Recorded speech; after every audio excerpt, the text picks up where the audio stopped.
Hey guys, and what is up? It's your boy Tise here. In my last video, I reviewed the original Crackdown game released for the Xbox 360 in 2007. So in today's video, I'm going to be reviewing its sequel titled Crackdown 2. Though before I start off this video, I recommend you go watch my previous Crackdown review first for the sake of context in case you haven't seen it already. Anyway, without further ado, let's get right into the review.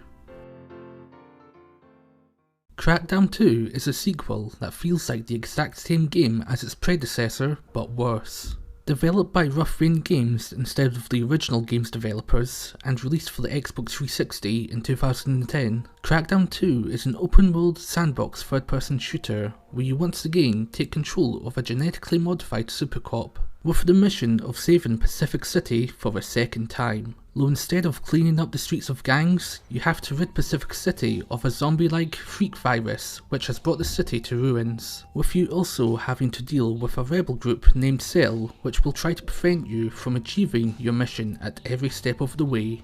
After a very hand-holding tutorial, you're once again set loose in Pacific City with the objective of eradicating the freaks that terrorise the city's citizens at night, which you'll do by getting a citywide system of freak-killing beacons up and running. To do this, you'll have to activate many absorption units that are spread all across the map, with the activation process for each absorption unit requiring you to just stand on a button and play the waiting game. For every 3 absorption units you activate, you'll need to head inside one of numerous underground freak habitats spread across the city and drop in a beacon, which you'll then have to defend for a short while from any freaks attacking it until it detonates, wiping out all of the freaks in the vicinity. Do that a bunch of times and then watch the credits roll. This main goal that Crackdown 2 makes you work towards in order to finish the game is a massive step down from the original Crackdown's main goal of taking down gangs and gang leaders. It isn't nearly as fun to do, and it quickly gets boring and repetitive, and it also gets very frustrating by the end of the game, with the latter few beacon defense missions becoming insanely difficult. It's honestly baffling how the developers decided to completely scrap one of the core aspects that made the original Crackdown so fun to play, in favour of standing on buttons and waiting for a blue progress bar to fill up 27 separate times, and doing these beacon defense missions that all feel the same to one another, with the difficulty becoming sky high by the end of the game. Aside from your main objective, there's also lots of tactical locations spread across the city that are in Cell control, which you can capture by killing off all of the Cell enemies swarming them, and successfully capturing them will reduce Cell's presence in the world, as well as gain you access to landing zones, which act much like supply points in the first game, letting you store new equipment, restock on ammo, and change your loadout. And in Crackdown 2, this also extends to storing and summoning vehicles. Unfortunately, you can't fast travel between landing zones like you could with supply points in the original game, and like with the beacon defense missions, the latter few tactical locations become a complete pain to capture, with Cell enemies constantly firing explosives at you. Aside from the main objective and tactical locations, there's also tons of freak breaches spread across the city that'll become active at night once you've detonated a beacon in a nearby freak lair. You can clear out these breaches by killing all of the freaks emerging from them before the sun rises up, though you won't get much out of them aside from 2 achievements. But at least they don't take long to do or become really difficult like the main goal in tactical locations. In terms of gameplay, Crackdown 2 changes very little from its predecessor. Leveling up your agent's core skills works exactly like it did in the original game, with your agent once again having 5 core skills, which will become stronger as you keep utilising them.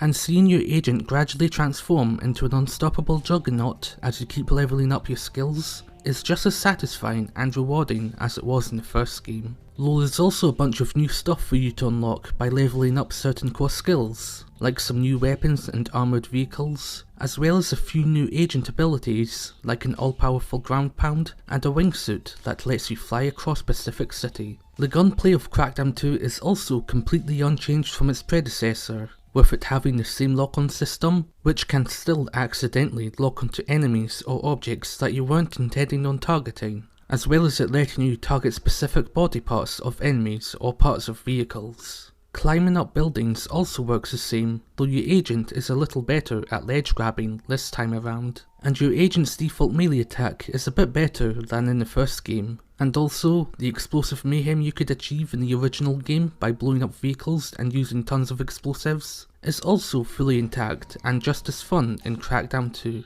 Just like in the original Crackdown, I found scaling up buildings and leaping from rooftops to be the fastest and most enjoyable way of getting around Pacific City, and the orb collecting aspect, which really added to the fun of parkouring across the city rooftops, returns in Crackdown 2. And what would you know, it works just like it did in the original game, with even the exact same amount of agility orbs and hidden orbs spread across the city for you to collect. Regarding Crackdown 2's rendition of Pacific City, it's just the exact same map as the first games, though with a rundown, post-apocalyptic makeover with road blockades and ruins placed here and there, certain buildings now completely destroyed, and a new coat of paint that's been spread across the whole city. Aside from doing your main and side objectives as well as collecting orbs, there's also some side activities you can do, including the returning rooftop races, road races and vehicle stunt rings, as well as new wingsuit stunt rings for you to fly through, and these mobile renegade orbs for you to chase after. And like in the first game, doing these side activities can help you level up certain skills faster.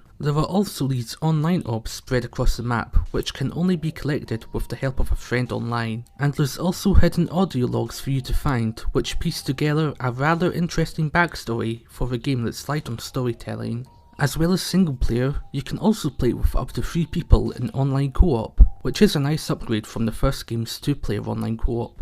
And aside from the main campaign, Crackdown 2 also has a few other game modes, like the Returning Keys to the City mode, a ghost town of a competitive online multiplayer mode, and the Do Lodge mode, where you have to kill as many waves of enemies as you can before you run out of time, with each enemy wave you take down adding more time to your counter. In terms of the game's presentation, the game world of Crackdown 2 looks like crap, no thanks to its new makeover, and the map UI is also way worse than the first game's. Audio wise, the game's sound effects are alright, and the cool sounding boss man from the first game returns, but here he just talks way too much and never shuts up, though he can be disabled from the options menu. And in terms of the soundtrack, there are a couple nice music pieces that you'll occasionally hear, as well as new licensed tracks which you'll only hear when driving sail vehicles. All in all, Crackdown 2 just feels like a crappy reskin of the original Crackdown. While Crackdown 2 isn't a bad game per se, and does have some neat new additions, the game just feels like the exact same game as its predecessor, but with a way less fun main objective, massive difficulty spikes, and ugly looking visuals.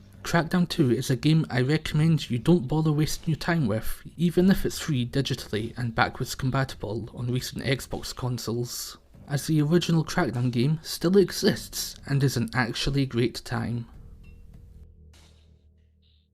So yeah, that was my review of Crackdown 2, a disappointing sequel that's not all that cracked up to what it should have been. Anyway guys, thank you for watching my video, I really appreciate it, and if you enjoyed the video, then I'm glad you enjoyed watching it too.